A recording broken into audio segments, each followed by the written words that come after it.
The road to Damascus, the very place that Jesus got a hold of a man known for persecution. Saul, later known as the Apostle Paul, traveled this path in hopes of continuing his quest for shattering lives, but Jesus appeared to him and changed his life forever. For Bob Fultz, that Damascus moment came while sitting in the federal medical facility in Rochester, Minnesota, a federal prison for those prisoners with health issues. With his life a mess and serving 9 months for a bank loan default that he had already fully repaid prior to his sentencing, Bob met a man named Devon who literally gave him no choice but to attend a service at the facility's chapel. It was there that he found Jesus, or as in the case of Saul, Jesus found him. Bob tells the story of Devon, who suffered from severe kidney issues and was in the middle of a 15-year sentence for running a crack house in Chicago. With 7 years of his sentence to go, his wife had long since given up on him, asked for a divorce, and stopped bringing his children to visit. Yet, that's who God used to turn Bob's life upside down. Each man Bob got to know had a similar sad story. For many, just beneath the hardcore attitude lied a huge lack of hope and no spiritual presence. Most of them had no visitors, no phone calls, and no letters. They had been abandoned by their friends and families. They'd been forgotten. There were other things that Bob discovered by being in the federal prison system. A desperate lack of programs to rehabilitate the inmates. And even worse, there was no preparation for inmates heading up to their discharge dates. As always, God had a plan. His plan was not just to help Bob see Jesus, but to use Bob to change a part of the world that was being forgotten. It wasn't an accident that God brought Bob in contact with Devon. It wasn't an accident that the federal prison he was assigned to was also associated with the Mayo Clinic, who helped show insight into Bob's chronic lung issues. And it wasn't an accident that God gave Bob an overwhelming desire to know Jesus better. On September of 2004, Bob came home to his wife, Shelley, his family, and his excavating business. The change in his life was immediate as he plugged into a church and was anxious to begin serving. He started programs like Celebrate Recovery and Prison Ministry, just to help those dealing with incarceration and addictions. Not long after that, Bob and Shelley joined with a group of people going on a mission trip to the New Orleans area after Hurricane Katrina hit. Out of this experience, that group formed a ministry called People in Christ Together, or PACT. It was meant to meet the needs of those less fortunate here in Lenawee County. God showed PACT that there was a real need all around Lenawee County for furniture for families of the homeless, or for those returning from prison. The donations of furniture came from all directions, and it was leaving almost as quickly as it came in. It was then Bob and Shelley understood that they were no longer in control of their own life. God was taking the reins, and they were fully open to follow where He was leading them, even if it meant the selling of their excavation business and going to work for Level 1 Incorporated. There was also another amazing thing that happened. God was laying on Bob's heart the need for finding and providing jobs for ex-offenders. This was a complex issue, but since Bob knew how little the prison system did to prepare those leaving, it became of great importance to the Ogden Prison Ministry. And with that came liability issues, which meant that it needed to be a separate entity from Ogden Church. It only seemed natural that the name of this ministry would be called Damascus Road Ministries. With their first lawn mowing contract and a handful of ex-offenders, they were on their way. As if the Fultzes weren't completely committed at this point, God led them to another realization. This was a full-time job. So with the blessings from Level 1 and Shelley's hard work at her job to help support the family, Bob left that position and went and took on Damascus Road full-time. Of course, a ministry that includes furniture distribution needed a place that had space for storage. 216 South Center Street became that location.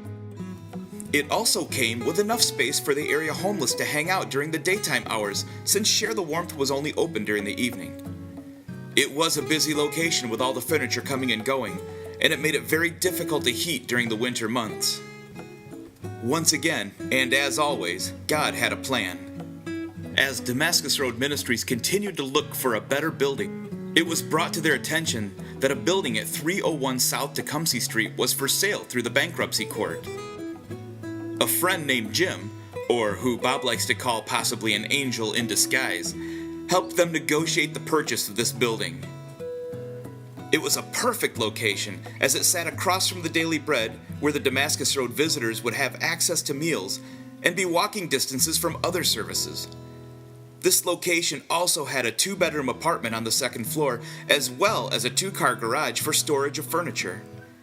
In addition to these blessings, there was a larger area for the homeless friends to relax, watch TV, and play cards.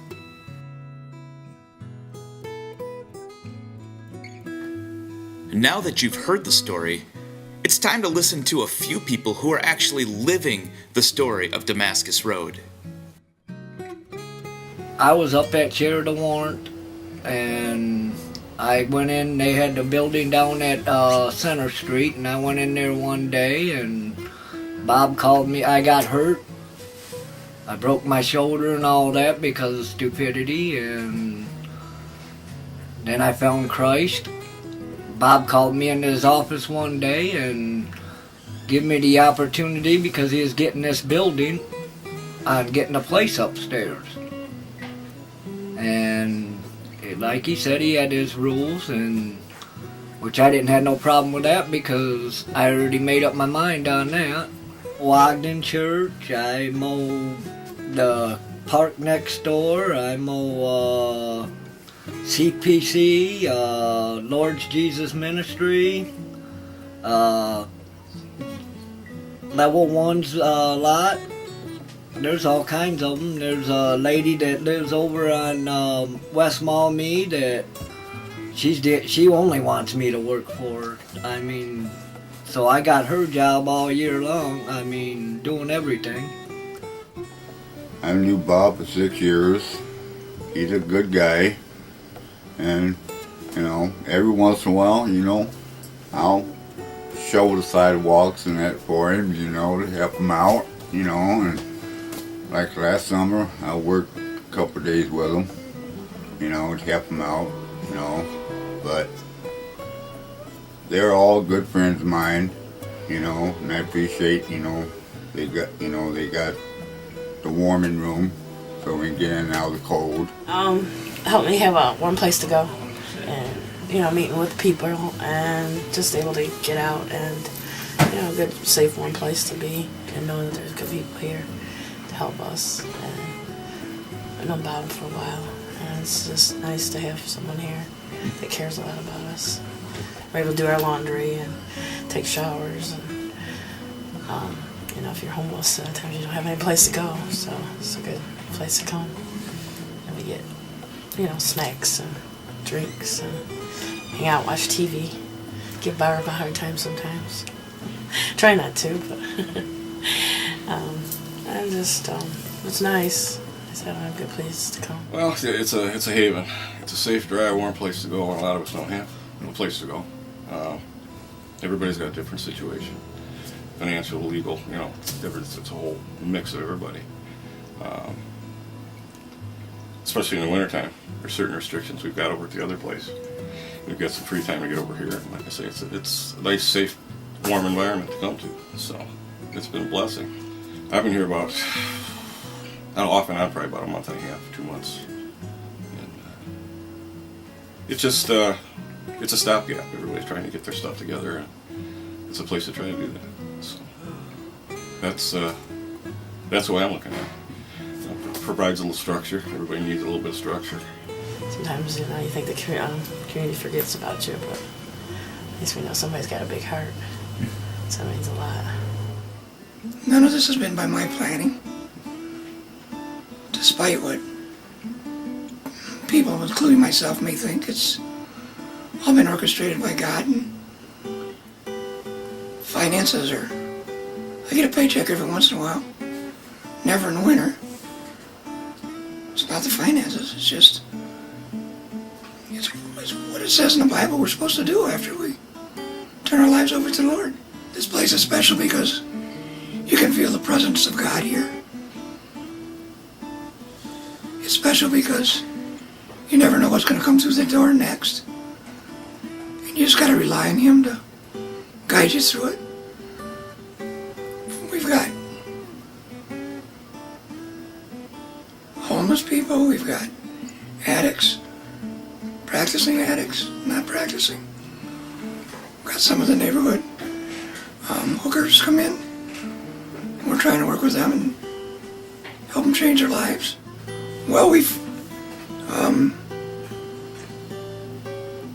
purposely took it out in the community. We started last year mowing Erie Street Park for the city for free. And once some of the neighbors found out we were doing that, they came over and started pulling weeds and picking it up, and kind of a sense of ownership. And they know that they can come over here and get prayer. Or if they need to use our washer and dryer, they can. Sometimes they just stop in. As Bob concludes, he says, "There are no accidents in life. Since the very beginning, Damascus Road has been blessed. God's Spirit is with us every day, constantly guiding us and encouraging us to strive for even more outreach to prisoners, homeless, and the spiritually broken community around us. We believe that we have only begun to see what God has in mind for Damascus Road. God has a plan, and will continue to see His face in all we do."